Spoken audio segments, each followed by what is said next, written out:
ego been a liability ever that you experienced? Um, I've had the good fortune, or the misfortune, I don't know, however you want to look at it, for the last 25 years. I speak often at continuing legal, which is like legal seminars, right? And one of the biggest, so if my ego was as big as the other people who refuse to quit, even though they're constantly asking me like, how are you doing? How you doing?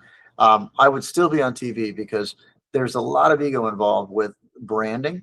And Yeah. I've always sublimated my ego to the better good of the firm, and that meant even, like knocking off the television advertising.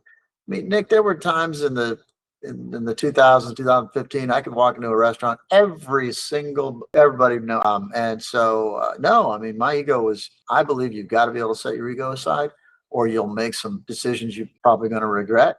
And so that's a long answer to a question that is, I don't recall a time where my ego has impacted negatively the business. In fact, I'm quick to put my ego aside and do what's right for the business and everybody here, And the because there's a situation. lot. I don't do this alone. That's why I said, you probably wouldn't have an answer here, but here's the thing, that the fact that you changed your, delegation approach and your Yeah. worldview of how do I run my business, that requires you to set aside your ego as well, because that's your identity.